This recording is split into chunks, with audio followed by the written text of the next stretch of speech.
Okay, won't be a moment.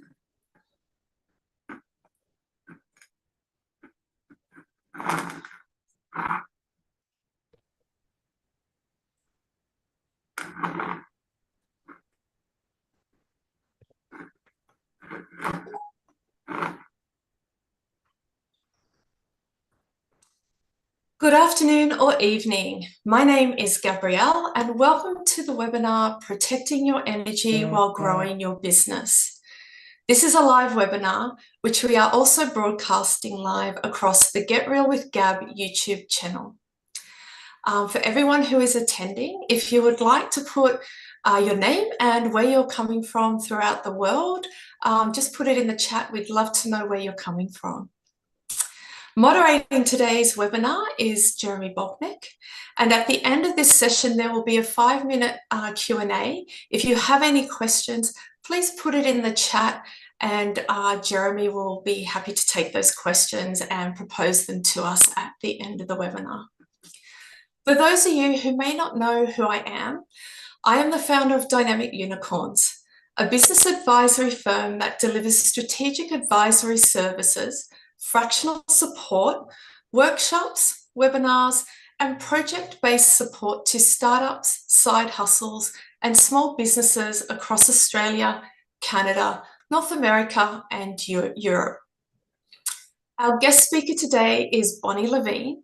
Bonnie is a respected leader in Canada's charitable and non-profit sector with over 35 years of experience guiding organisations through challenges and change. She has led teams in high-stress environments with limited budgets, transforming under-resourced agencies into sustainable, community-focused organisations. Bonnie served 17 years as Executive Director of Victim Services Toronto, strengthening trauma-informed programs for people affected by crime and tragedy. She spent 5 years as an Executive Director of Toronto East Counselling and Support Services, supporting individuals with mental health challenges. 5 years as Organisational Coordinator of Oriel Community Services, fostering local engagement, and most recently as Executive Director of Toronto Cat Rescue, advancing one of Canada's largest volunteer-driven animal welfare networks. Her expertise includes governance, strategy and policy development, grant acquisition, and legislative compliance. Welcome, Bonnie. We really appreciate you taking the time to chat to us today about honest, practical, and compassionate ways to protect your energy while continuing to make an impact on your business or organisation.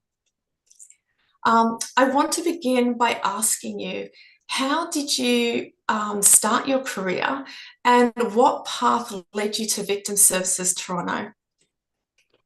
Yeah, it's hard to really know what path I would have chosen if all paths were present before me. So if I knew all the choices, but we really rarely get to know all the choices. We get to know a handful of choices that are in front of us, our parents' friends.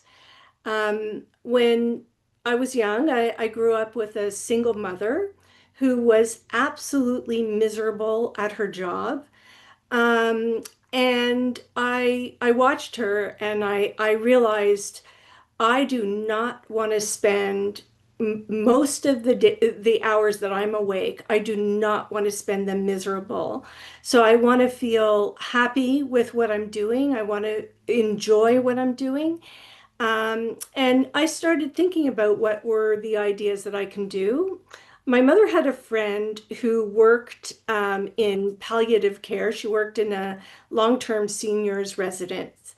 And she was talking about her work with the residents. She spoke about them so highly, and she said she felt so fulfilled, and what she was doing was so important.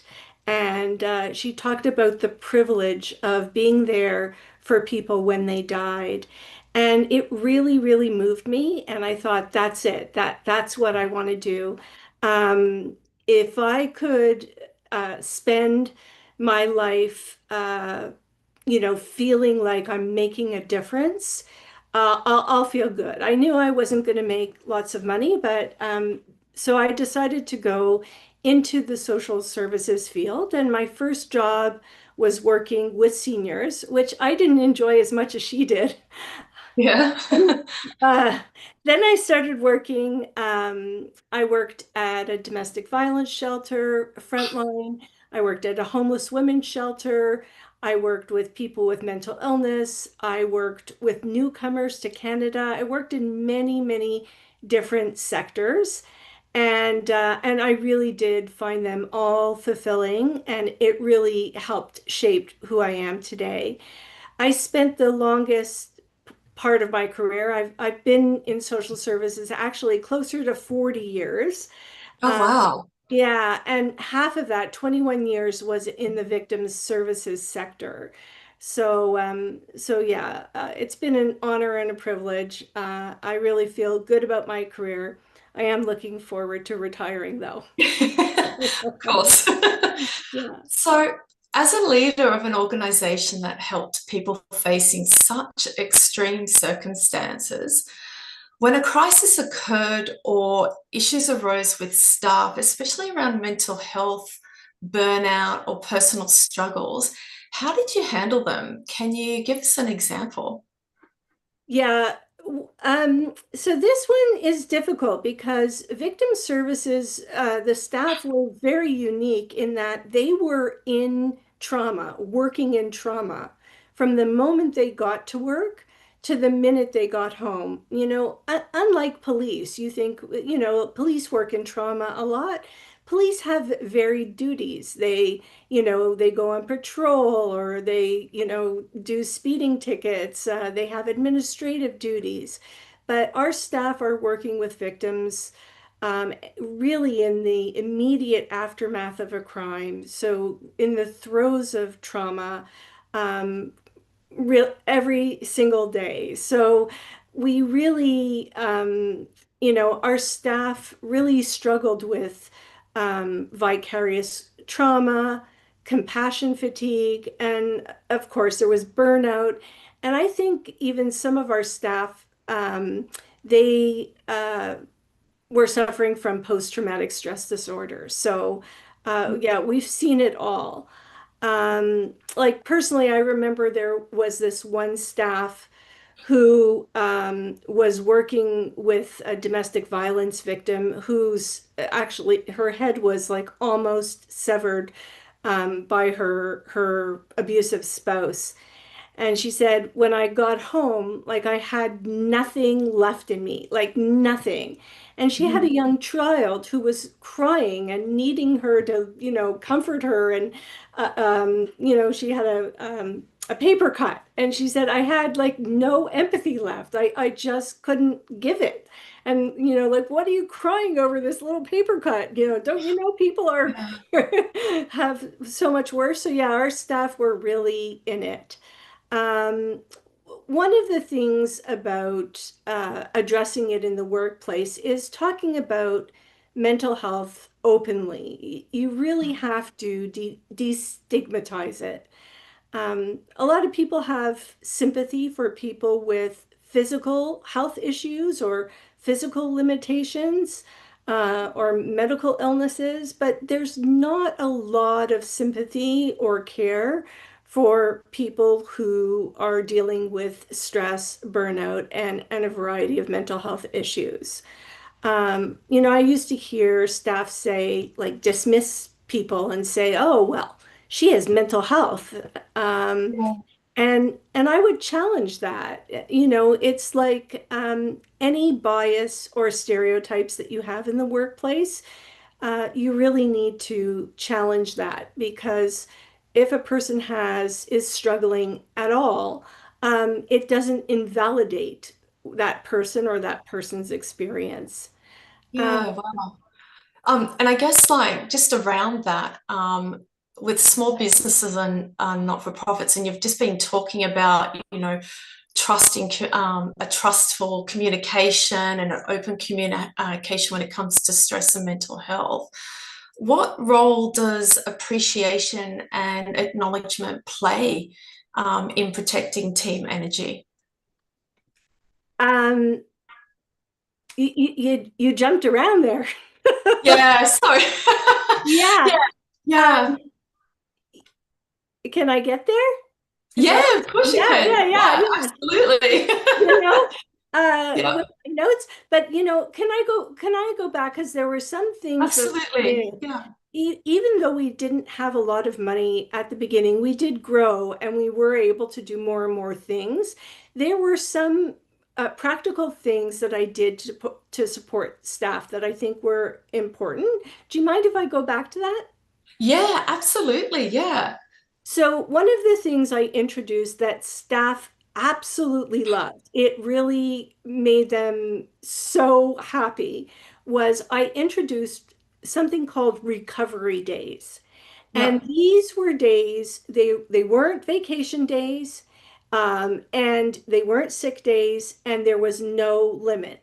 So if, for example, staff, went out and was working with on scene with a very emotionally trying victim situation, there was a baby death or something really horrific happened, and it's affected them. The manager was able to say, you know what, don't come in tomorrow. And they didn't have to use their sick days. They didn't have to use their vacation days just to recover from a trying situation. mhm, I also started something called clinical consultation.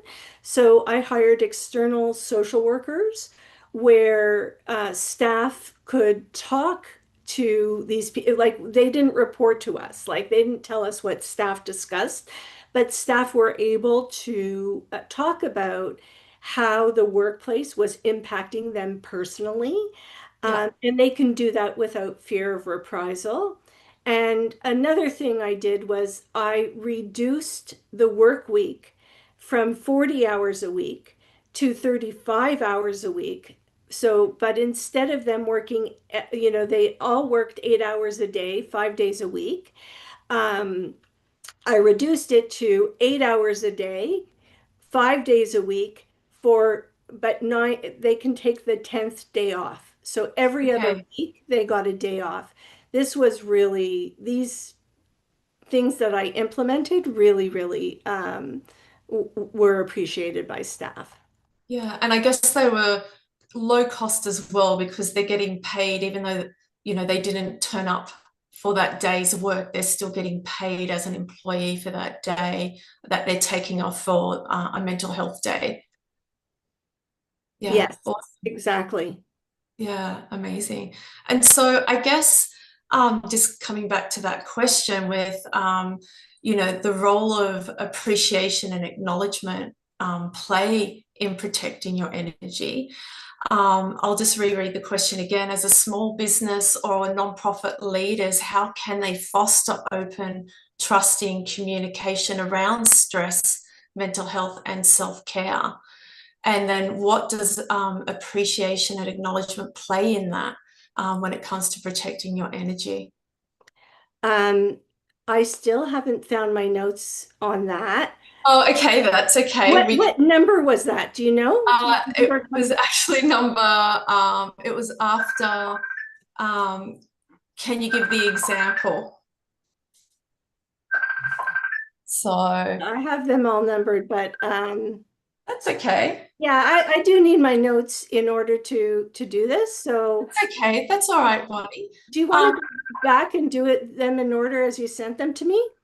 Yep. So the first one was as a leader of the organization that helped people facing such extreme circumstances when a crisis occurred or an issue arose with staff, especially around mental health, burnout, personal struggles.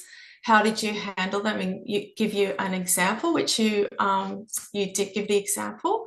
And then the next question after that was how can small business and nonprofit leaders foster open, trusting communication around stress, mental health, and self care? And what role does appreciation and acknowledgement play in protecting team energy? Okay. Great, thanks. That's So, okay. yeah, so the first thing I think that leaders of organizations need to do is look at themselves and really acknowledge your own biases about mental health. Yeah. You really have to challenge your biases and think about it before you can help others feel safe and comfortable about talking about stress and mental health, and self-care in the workplace. I think generally overall that staff want their boss to respect them. They want them to think highly about them, and they don't really want to look weak, or anything less than great in front Yeah. of their boss. So it's really important for the leader to set the conversation, to be in an unbiased and supportive manner as possible. Yeah. Um, as a leader, every word that you utter has really great impact on your employees. And recognizing your power is so important. I was always aware of my power. So if I said hello to one person and not another person, I know that that other person was going to feel it. They were going to think about it. They were going to think I was mad at them. Mhm. So your behavior, your words, have, they're echoed 10 times more than they are with peers, Yeah. people you work with. So to create a truly healthy work environment, um, you have to look at yourself and decide who you want to be as a leader. Um, I always saw myself as a servant leader. And that means that, I saw it as my role to make sure that everyone in the organization had exactly what they needed in order to do their jobs to the very best of their abilities, whether it's training or coaching or a better database. It was my job to make sure that everyone had what they needed to succeed. And if it was also mental health supports, that was also my job. Mhm. But that kind of leader forces you to really need to know what's going around you so that you can get people what's going on around you so you can get people what they need. Um, Yeah. yeah, I was always really busy and I was very task oriented, and I was focused on getting things done. But I had a really good management team who knew that I really wanted to know the good, the bad, the ugly. And so if I didn't notice something, they would say to me, "Oh, did you notice so and so was struggling?" Or I just wanted to let you know that she separated from her husband or Mhm. had a miscarriage or anything serious. And then I was able to address it in the ways that that staff needed it. Um, in Yeah. terms of demonstrating appreciation, Yeah. it goes a long way, but it also comes down to your leadership. The success of any organization, any business is never because of one person alone. And it's always because that many people made it happen. We had really a lot of incredible new initiatives that really put the organization on the map. And I have to admit that most of those ideas were not mine. They didn't come from me. So Yeah. to develop a thriving organization, you need everyone around you who's engaged, and has good ideas and has initiative and leadership. Um, that's why I chose to be a leader who leads from behind. It means I put other people in the forefront, especially when it came to giving credit. Um, as a leader, you give the credit and you take the blame. Yeah. Um, and yeah, Yeah. yeah, Yeah. Absolutely. yeah. So that leads me to my next question, around leadership. So, from your experience, how can small businesses and non-for-profit leaders build leadership in others while still protecting their own time and focus? Yeah. Um, at Victim Services, we took on a lot of social work students who did their practicums at our organization. And I had this one student who graduated and she got hired to fulfill a maternity leave. It was a temporary job. And a few months into her job, she came to me and she told me that it was her absolute dream to work at Victim Services. And she begged me, like, how can she stay after the person came back from maternity leave? And at that time, we were dirt poor, and I couldn't just hire her. So I said to her, listen, if you can come up with a new program and Mhm. I can sell it and get funding for it, you'll have a job. And she came up with the most innovative, sellable programs to do with children, right? Which was something that was amazing, and also with preventing violence. That really donors flocked to our organization. The support was coming in, and I was eventually able to get permanent funding for that program.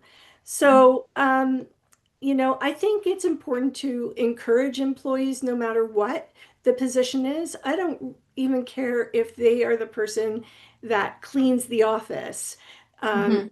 Employees really should be encouraged to take ownership, to take initiative, to come forward with ideas, and to trust that if they do have a good idea, that you're going to give them credit for it. Yeah, And amazing. it'll snowball. It Yeah, just, one will encourage the other. yeah. Yeah, wow, that's awesome. So, what does protecting your energy personally mean to you as a leader, Bonnie? Like, what would be your tips for self-renewal and sustainable leadership? Yeah, so I was thinking about like how did I protect myself? And there were two important things that I think I did to protect myself. The first one is to hire capable, competent, and dedicated employees. Mhm. And if you find out it's not a good fit, don't waste time. You need to let people go where it's not working out. But if you once you have those capable, competent, dedicated employees, then you really have to trust them and you have to give them autonomy and freedom in their jobs. And that really encourages them to build their leadership capacity. And the more that they're a leader, the freer you are as a leader. I've Mhm. really seen too many leaders who really they want to know everything, they want to review everything, they get involved in every single decision, and by doing that, you're actually creating staff dependence on you. And Mhm. you're the only one who can make a Uh, decision, and then you can't take a break. So really by encouraging leadership and uh, innovation in others, you mhm. will have an easier time of it. And of Yeah. course, if you're not there and someone makes a decision that is a decision that you wouldn't make, maybe you wouldn't have made that mistake if you were there. But honestly, as they become leaders, sometimes they don't make a mistake that you would have. Everyone makes a mistake, everyone does it differently, but it doesn't mean it's the only way. Yeah, of course, of course. And so, if we look back on your own career as a leader, Bonnie, what's one achievement you're most proud of, and what did it teach you about balance and resilience?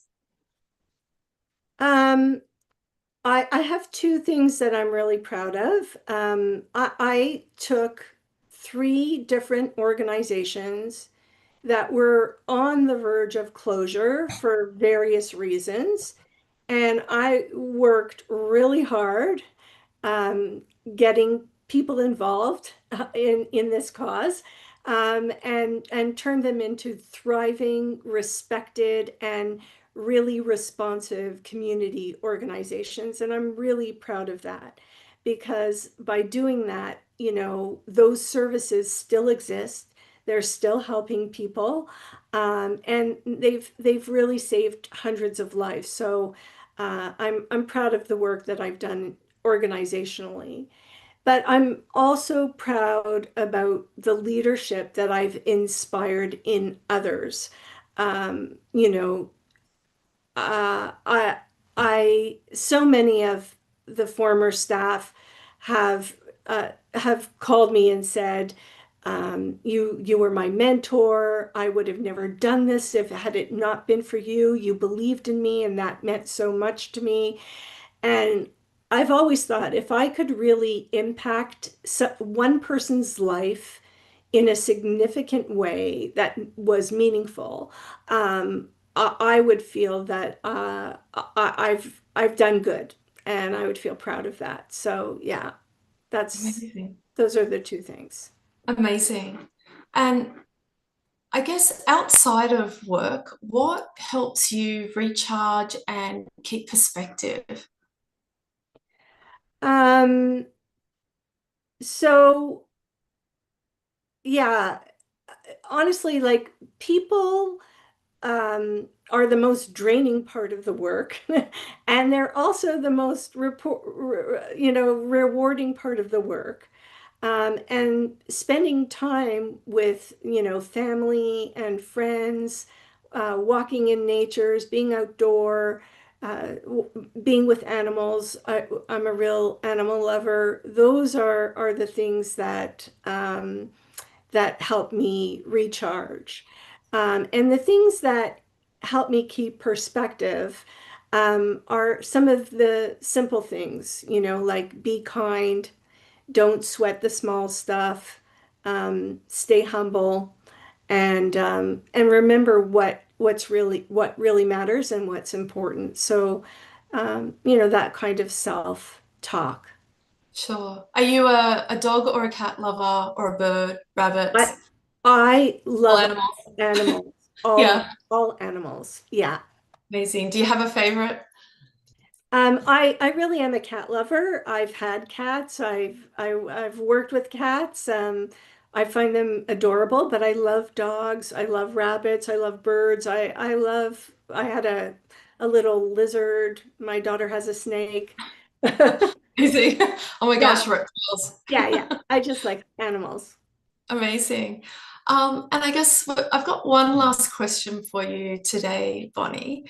If you could give one piece of advice to small businesses and non-for-profit leaders trying to protect their energy right now, what would it be? Um, yeah, I guess my piece of advice would be to be the leader you want to be, like to be aware of your leadership.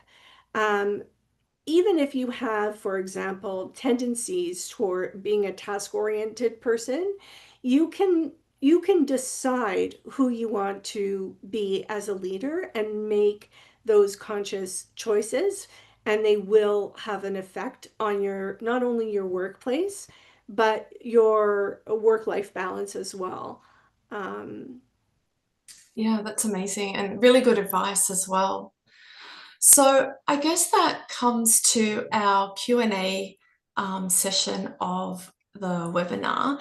I'm just having a look in the questions, or Jeremy, are there any questions that people have posted that would Yep. like some advice on? Sure. Yeah. So first question is, what have you done in the past to create the environment of psychosocial safety? Okay. what have I done?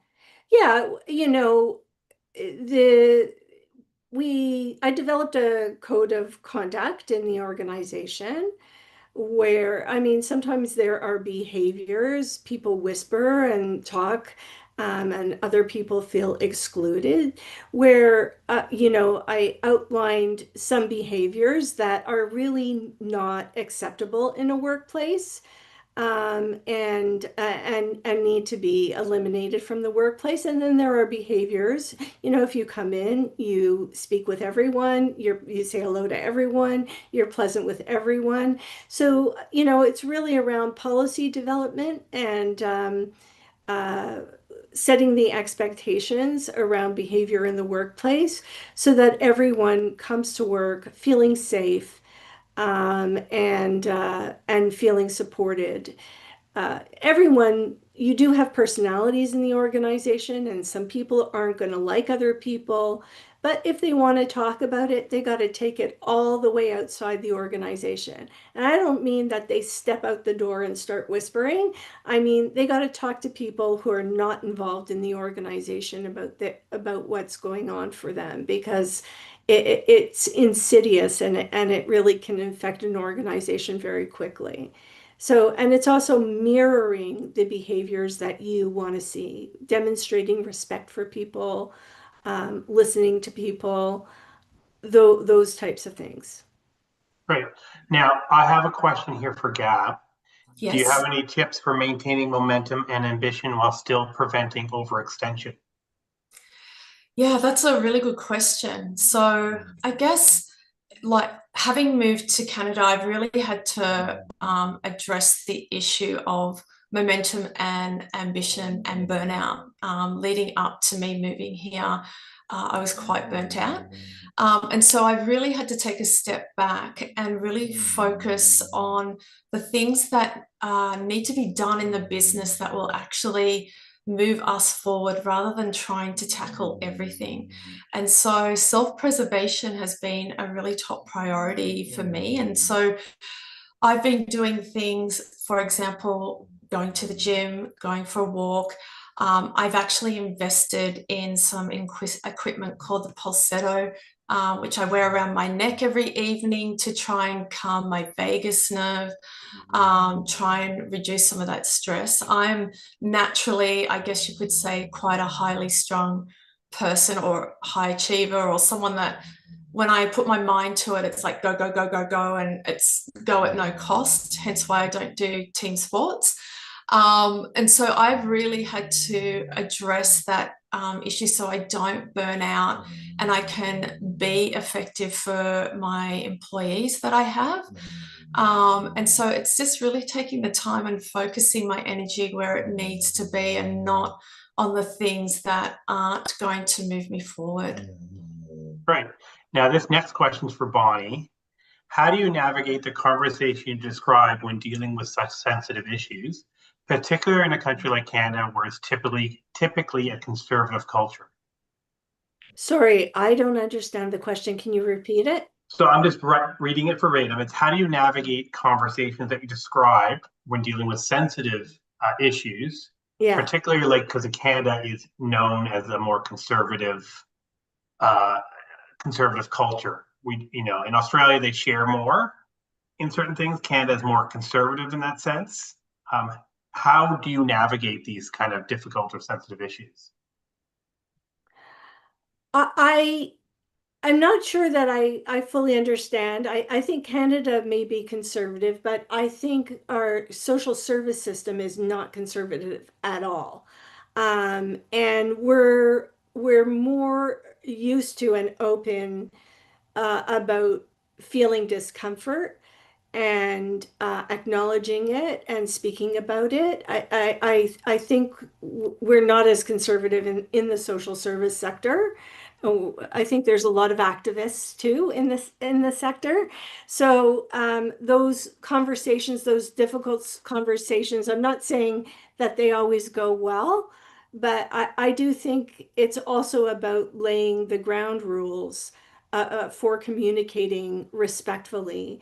Because if you really and truly come at a place of of not of not wanting to do harm, right? Like coming at it in good faith, then if someone says something that may not may be a little bit ignorant, you may not take it as personally, and it won't get overheated. So it's around setting the ground rules and then the conversations and being authentic, of course. That's great. Yeah. Now, there's another question. Did you ever have staff members face racial trauma from dealing with the victim that you may have felt poorly equipped to coach them through? And then what was your approach in that sort of situation? Yeah, we have had staff experience racism from clients that that has definitely happened. If a client is yelling at a staff person, I think being trauma informed, I think they know and understanding how trauma manifests and how it comes out. I think that the staff understand that sometimes they're being lashed out at because they just need someone to be lashed out. We do debrief with our clients and with our staff, and all staff are allowed to leave situations where they are uncomfortable. They're saying this is you need to speak with me respectfully. If you can't do that, I'll get you another counselor. I need to remove myself from the situation, or they are allowed to end the call if it's over the phone. So they have those absolute permissions and those rights, and then we support the staff as needed. Yeah. That's awesome. Now, I have one last question. It starts off by saying, and this is anonymous, so I don't know who it is, but it says, Bonnie, you sound like an incredible leader. Would have loved to have been under your leadership. As a bit of a perfectionist, how can I manage my stress levels when many demands hit and still lead a team well? When many demands hit, Probably at the same time. yeah. And then you're still trying to lead the team as well. So you got many demands of your particular job or your role, but also you're trying to lead a team at the same time. And you're a perfectionist, so you're trying to make sure everything is done the way you want, or to that level. That's the problem, is the being the perfectionist, right? And you have to let your team take the lead sometimes, and you have to let go the perfect for the good in moments where everything is coming at you, and we've been through it. We had in it was 2018. There was a attack in North York, a van attack where a gentleman, well, maybe not gentleman, but a man drove a van all the way down Yonge Street, hitting, he killed, I think, 11 people and 16 people were injured. It was just horrific. Many witnesses and victims.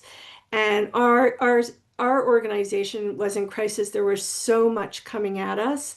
And we just had to let some calls go, like, people calling to, offer help. Like those calls didn't get answered or returned because we were focused on uh, the people who needed us the most. That's my only advice, is really, really rely on your team and build a team that is great. And you'll have some relief, and not everything's going to be perfect, and you have to be okay with that. I guess just on a follow up on that with that particular case, I'm sure some other protocols and things, because you never experienced something that to that level, maybe building a plan after that. So when similar things come in, it's not such an overwhelming challenge. You build sort of strategies. So even though you may be a perfectionist, you still now have a plan that everyone needs can follow. Correct, right? And sometimes it's hard to imagine and plan at all the things that are going to come at you. Like there was media, there were people saying I'm not getting services, there was, and then that was affecting the staff when they were working, so many hours.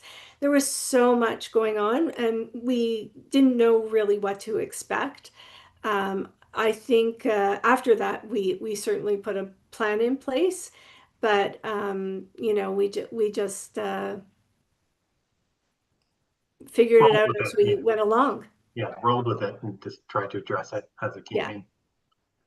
Well, that was Amazing. all the questions. Sorry, Cap. No, I was just going to say, you know, that's amazing, Bonnie. So I just wanted to also say, Bonnie, that, you know, we really appreciate your time today. And especially, you know, the wisdom you have shared with us, you know, to do with the topic of protecting yourself. In you know, the working environment and protecting your energy. I have put a QR code up there for anyone who may be interested in having a 20-minute discovery session with myself. That could be around today's topic, or it can be if you're wanting some strategy or advice to do with your business. But once again, we really appreciate your time today, Bonnie, and I thank you all for joining. This concludes the webinar, and I really hope Bonnie's insights will help create space and energy for your business or your organization. Yeah, thank you so much for joining, and I hope you have a great day today. Thanks, Gabrielle. My pleasure. Thank you, everyone.